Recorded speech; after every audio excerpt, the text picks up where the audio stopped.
We cooked, guys. We hit 3 of our 4 bets and also hit our lean easily. Great night behind us. We are also back over 20 units of profit, almost 21% ROI. Looking at the last night bet, we can see that we hit Bobby Portis, easy win. Tobias Harris, easy win. Isaiah Joe, easy win. And then we had a loss on Jeremy Grant. I said I was between Jeremy Grant and Klingon. Went with Klingon as a lean. He had almost double. He had 16 points and 20 rebounds, while Jeremy Grant didn't score at all. So great night behind us. Great looking slate today. I'll have 3 official bets and couple of lean, so make sure to stay tuned. My first official bet is Sam Merrill from Cleveland Cavaliers over 10.5 points. This one is a bit juicier, but I will play it up to minus 136 on Bet Rivers, but minus 130, minus 132 while available. Great spot for Sam Merrill. He's coming back from the injury, and when we look at the entire season, when he gets 15 plus minutes, we can see that he's averaging 14.3 points a game, over in 19 out of 23 games.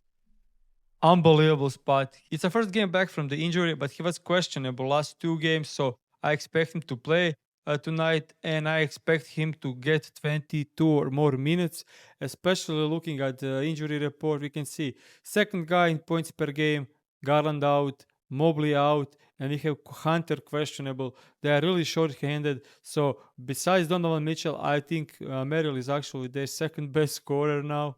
Matchup is actually really good. He's playing the Lakers, and we can see that they are 6th worst defense, and they allow 5th most points to his position.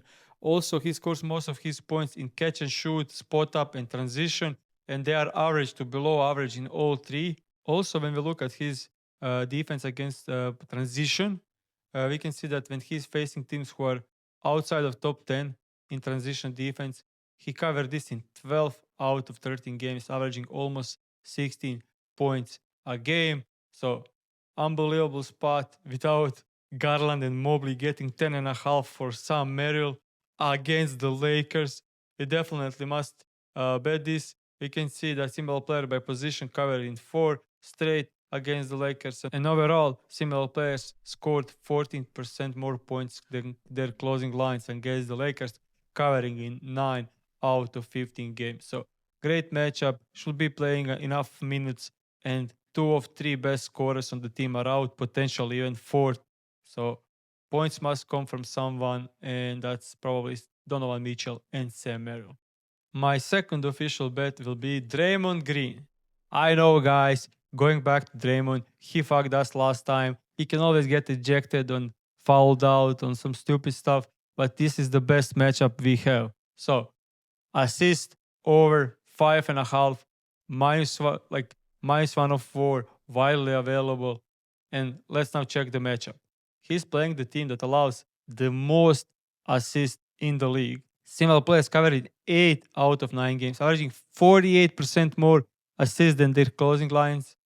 Also, similar players by position alone covered in 12 out of 15, averaging 25% more than their closing line. So when he's playing without Steph, he's averaging 3 assists per game. But when he's playing with Steph, getting expected minutes, we can see that on the season he covered this in 17 out of 25 games, averaging 6.4 assists per game. So it looks great without any filters, and he's now playing the best matchup in the league. So when we look at the games when he faced teams who allow above average assists, we can see that he covered this line in 11 out of 13 games, averaging big 7.2 assists per game. So great matchup, great hit rates, similar players killing it, assist zone looking good as it gets. Only thing is, this is still Draymond. He can find the ways to lose, but we're betting on the numbers, and I expect him to cover this more often than not. And so, guys, if you like this kind of analysis and research, make sure to subscribe and hit that like button.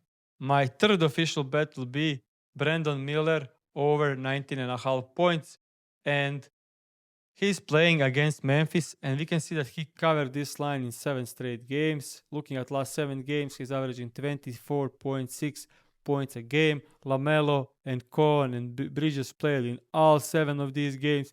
He's been in great form. He covered this line even against the 76ers, against Orlando Magic, against Golden State Warriors. Like, he was covering some great defenses and some poor defenses. So not doesn't matter the matchup he was covering. But let's now look at the entire season. So entire season when he gets expected minutes, he's averaging 22 points. But let's include the games with LaMelo Ball playing. When LaMelo Ball has played, he covered this in 12 out of 18, averaging still 22 points a game. Okay, let's now include even Cohn. One game doesn't change much, 11 out of 17, 22 points average still. But let's now look at the matchup. Scoring most of his points up from above the break three, great matchup. They allow 5th most. Scoring 30% of his points from catch and shoot, and they're allowing 10th most. Scoring 33% of his points from pull up, they allow 2nd most. So great matchup overall. We can see that Memphis Grizzlies are ranked as 14th best defensive rating on the season, so kind of average. But if you take a look over the last 15 games, they are ranked as 10th worst defense. If you take a look at the last 10, still 10th worst defense. And if you take a look at the last 5 games, they are 7th worst defense. So overall, below average defense, great matchup for shooting zone, and decent matchup for pull up, catch and shoot. So overall, positive side of the matchup. Another thing that's key for Brandon Miller, we can see that they are playing at 10 high pace. If we take a look at the last 15 games, that's even higher. They are at 8 high pace. And let's now look at some correlation. He's scoring most of his points at the spot up. We can see they are ranked as 18th worst, so kind of below average to below average against the spot up. So let's exclude just the best teams against the spot up.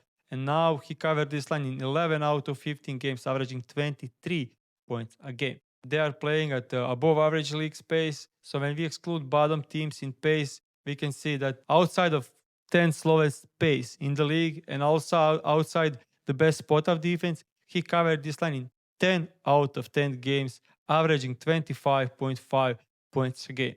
Also, additionally, this is a first leg of back-to-back.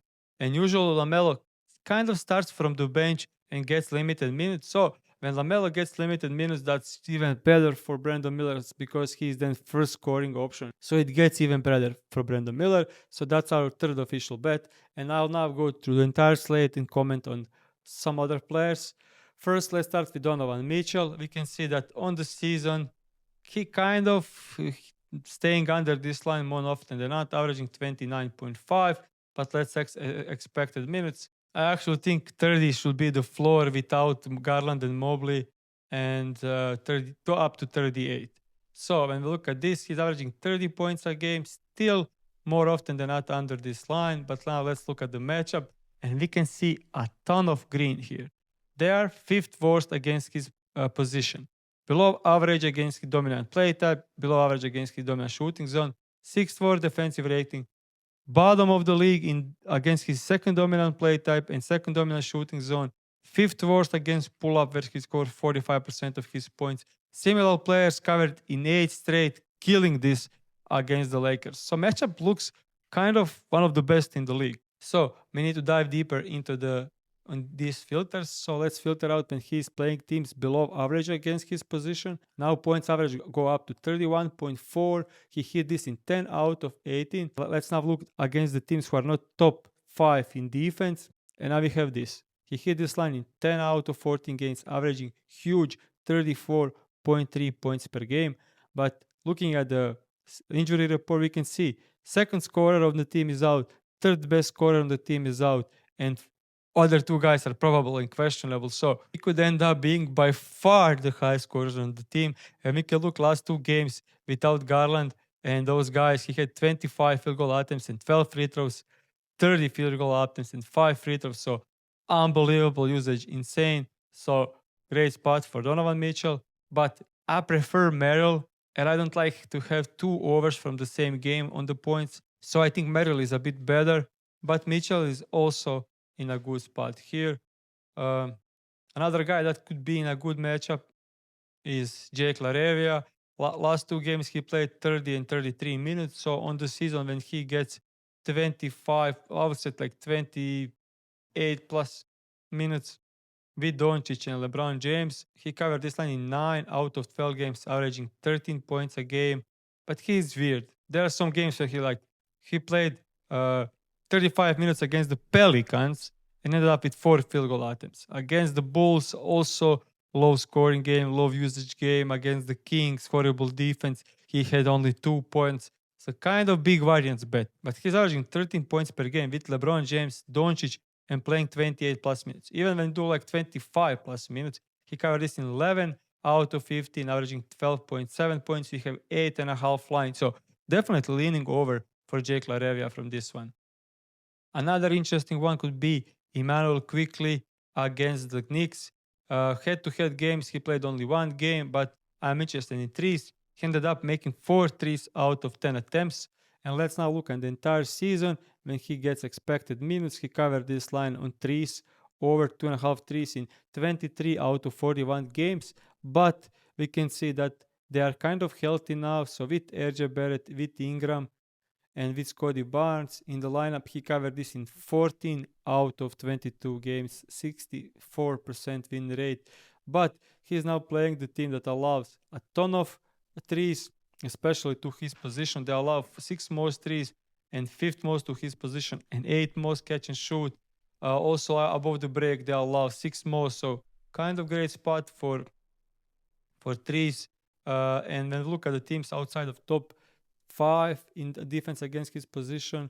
We can see that then in the last 16 games, he covered this in 14 out of 16. Over that period, he shot 8 threes a game, which is more than enough to cover this line. So great hit rate, great volume, and playing in a good matchup. The only thing that doesn't look great is similar players staying under in 4 straight games, and similar player by position. We can see that cover this only in 4 out of 15.